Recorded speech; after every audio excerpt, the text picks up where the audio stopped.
안녕하세요. 오늘의 사연입니다. 구독과 좋아요 한 번씩 부탁드릴게요. 바로 사연 시작하겠습니다. 제 이름은 연수희입니다. 오늘은 아들이 죽은 지 1년이 되는 날이에요. 저는 지금 아들의 어린 시절 앨범을 보며 추억에 잠겨 있습니다. 이것은 제가 죽은 아들과 헤어진 전 남편과 있을 때의 이야기예요. 저는 현재 50대로 대학병원 응급실에서 일하고 있어요. 바쁜 업무로 연봉은 높지만 어쨌든 쉬는 날이 적어요. 아무래도 의료업계에 1년나는 아직 회수될 기미가 보이지 않는 것 같네요. 그런 저에게 4살 위의 전 남편, 박대용이 있었어요. 지금은 이혼했지만 지금까지 인생은 최악으로 생각되는 것도 이 남자와의 만남 때문입니다. 전 남편과 만난 것은 바쁜 업무 중 참석했던 한 모임이었어요. 근육질 건장한 체격의 전 남편은 당시 택배기사로 일을 하고 있었어요. 하지만 그런 전 남편도 결혼하고 나니 변했어요. 결혼과 동시에 직장을 그만두고 제 돈으로 놀러 다니기 시작했어요. 야, 연수야, 돈 좀 줘. 뭐 또? 이번이 몇 번째일까? 하지만 남편의 눈빛이 무서워서 저는 대꾸할 수가 없었어요. 빨리 줘봐. 10배로 돌려줄 테니까. 아무 걱정하지 말고 있어. 그렇게 말하고 남편은 아마도 도박하러 갔을 거예요. 돌아오자마자 큰 소리를 내며 현관문을 열었어요. 아, 진짜 짜증나네. 끝발이 안 붙네. 짜증 가득한 남편에게 저는 일단 말을 건넸어요. 졌어? 너한테 받은 돈 다 잃었어. 결혼하고 나서부터 저는 매일 겁에 질려 살았어요. 주먹을 휘두르지는 않지만 말투가 강해 공포스러웠어요. 이혼이라는 선택지를 여러 번 생각했지만 이제 막 의사가 된 아들에게 걱정 끼치고 싶지 않았어요. 제 아들은 올해 31살인 내과 의사로 박인철이라고 해요. 친척들이 모두 의료인인 만큼 아들도 어렸을 때부터 의사를 꿈꿔왔고 의대에 진학해 지금은 종합병원에서 하루하루를 열심히 살고 있어요. 그런 아들이 최근에 결혼하고 싶은 사람이 생겼다고 했어요. 적어도 결혼식 끝날 때까지는 힘내자 라고 생각하며 언젠가는 이혼을 해야겠다는 생각으로 하루하루를 보냈어요. 하지만 남편의 말과 행동은 점점 더 심해졌어요. 오늘 야간 근무니까 갔다 올게. 그러자 남편은 잠옷 차림으로 제게 다가왔어요. 왜? 아무 말도 하지 않고 가만히 저를 쳐다보는 남편이 차갑게 말했어요.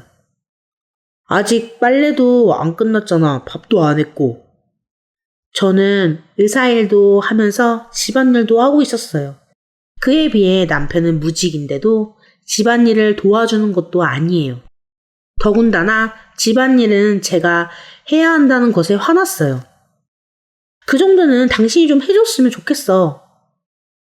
저는 마음속에 담아두었던 속마음을 무심코 내뱉었어요. 그랬더니 남편이 뭐? 너 말이야. 내가 집에 있으니까 안심하고 일할 수 있는 거 아니야? 고마운 줄 알아야지. 출근해야 해서 바빠. 그러니까 적당히 해놔. 그리고 오늘 야간 근무라서 내일 아침에 올 거야. 그럼 적어도 돈은 주고 가야지 내 밥값.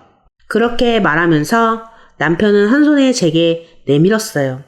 더 이상은 정말 시간이 없어요.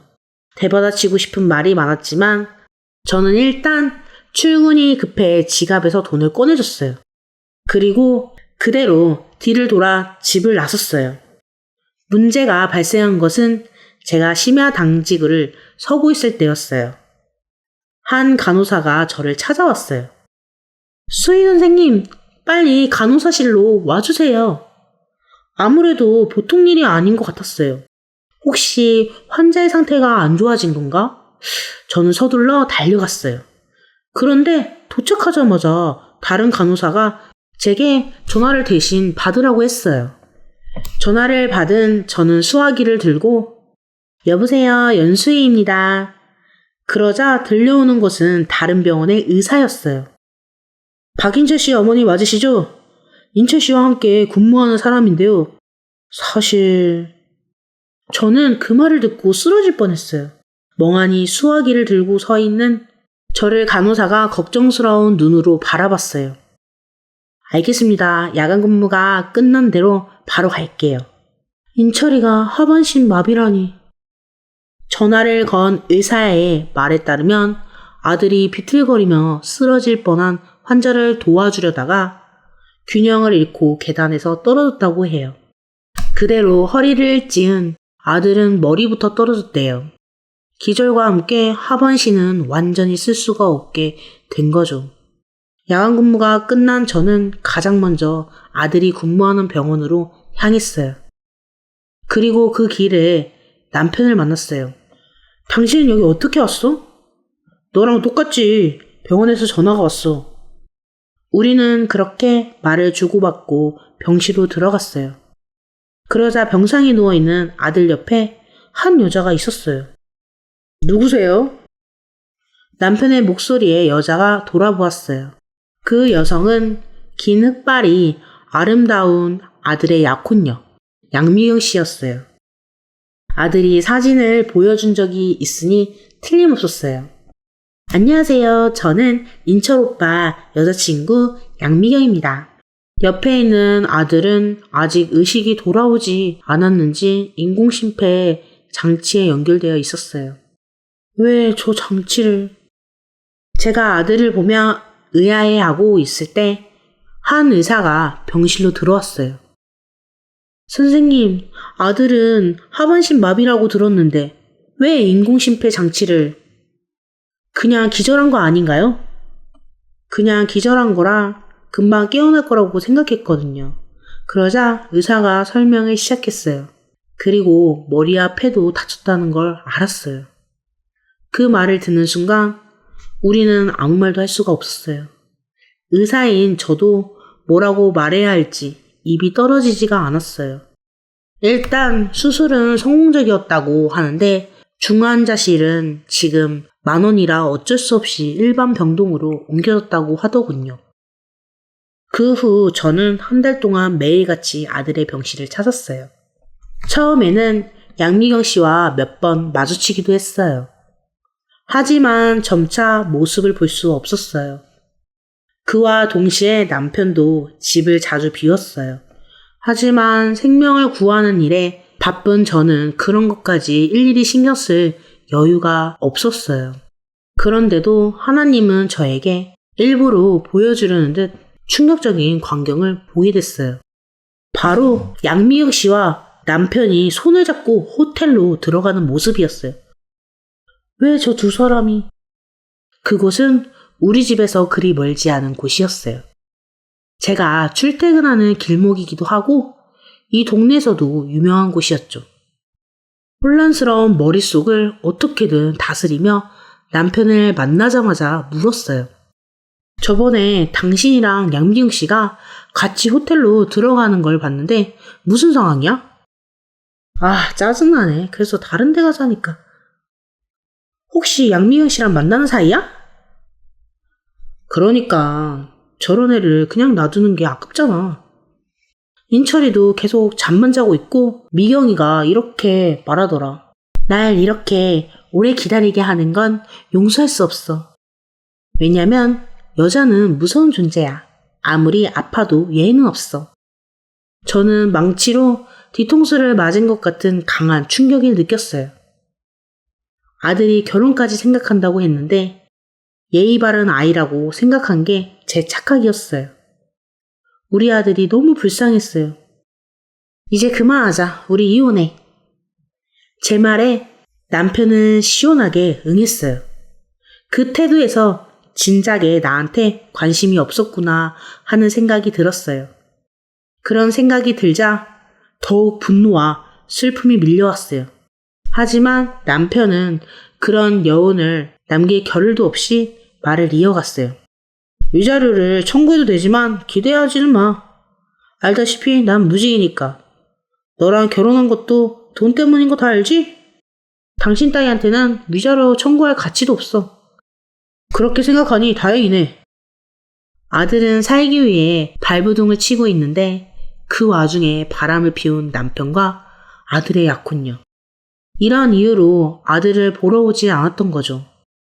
정말 이런 말도 안 되는 일이 내게 일어날 줄이야. 저는 남편의 이야기를 듣고 나라도 절대 아들 곁에 지켜야겠다고 굳게 다짐했어요. 하지만 아들의 상태는 제 마음과 달리 전혀 나아지지 않았어요. 병문안에 갈 때마다 제가 보는 것은 눈을 감고 있는 아들의 얼굴이에요. 그래도 저는 아들이 깨어날 때까지 병실을 계속 드나들었어요. 그리고 아들이 깨어나지 않은 채 5년이 지난 어느 날입니다. 차를 몰고 아들이 있는 병원으로 가고 있는데 전화가 왔어요. 뭐라고요?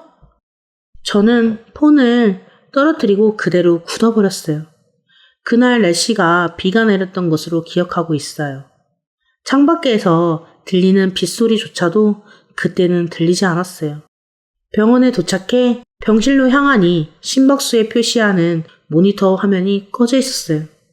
그리고 아들의 얼굴에 하얀 천이 씌어져 있었어요. 인철아. 힘없이 중얼거리며 다가가는 저에게 의사 중 한 명이 말했어요.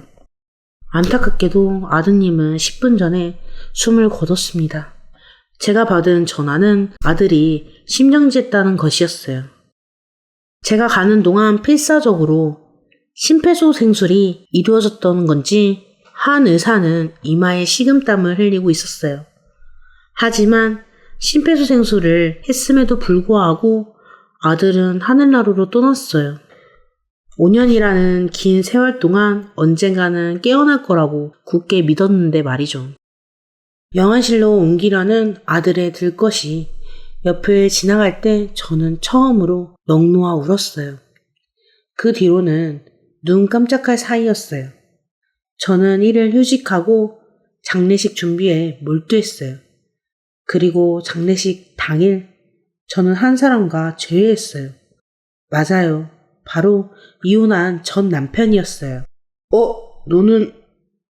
전 남편은 저를 보며 입을 열었지만 중간에 멈췄어요.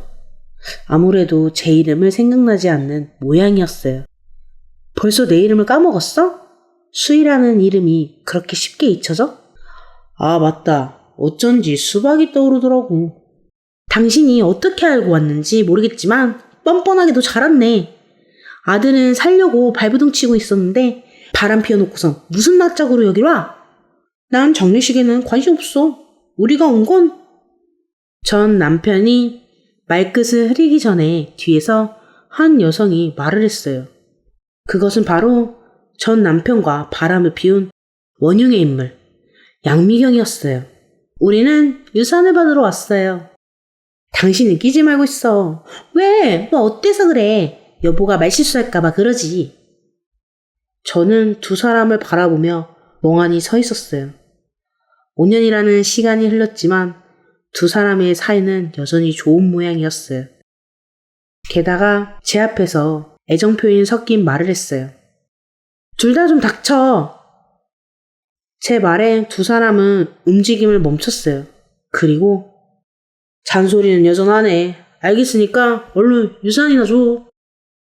하지만 저는 두 사람의 말에 웃음이 터져나왔어요.